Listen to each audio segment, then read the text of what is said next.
Indonesia kini resmi menjadi bagian dari BRICS, sebuah blok ekonomi yang mencakup negara-negara dengan pertumbuhan ekonomi tercepat di dunia.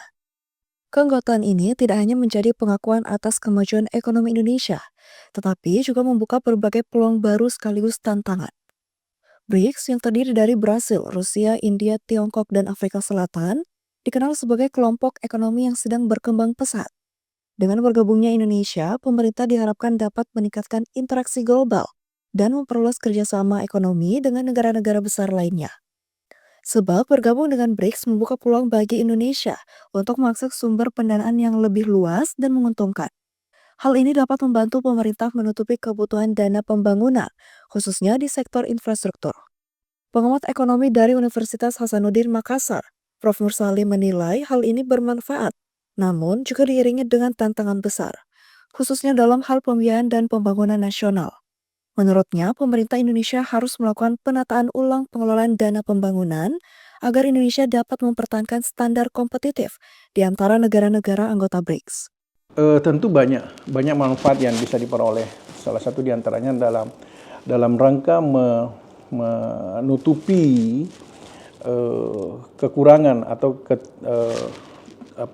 dana yang dibutuhkan oleh pemerintah untuk pembangunan di Indonesia.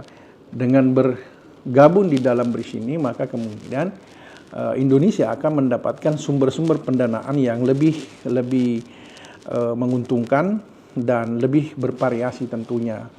Dan seperti yang saya sebutkan tadi, itu sudah terbukti dengan beberapa waktu yang lalu di awal tahun ini, itu sudah ditantangani perjanjian kerjasama dengan pemerintah Uni Emirat Arab kemarin. Nah, jadi sumber pembiayaan pembangunan kita akan semakin bervariasi. Yang harus dilakukan oleh pemerintah Indonesia adalah menjaga agar senantiasa pertumbuhan ekonomi itu setara dengan negara-negara yang ada di situ. Misalnya kalau kita lihat di sana ada India, di sana ada ada Cina.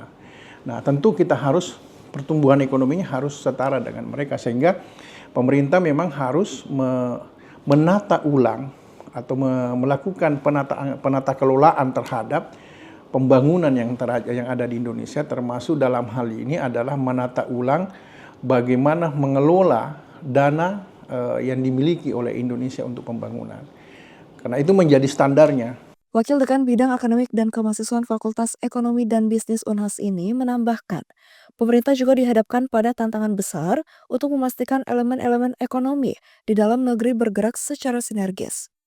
Lantaran bergabungnya Indonesia dalam BRICS bukan hanya menjadi pengakuan global, tetapi juga momentum untuk membangun perekonomian yang lebih kokoh dan berkelanjutan. Muhammad Syaiful, Unas TV.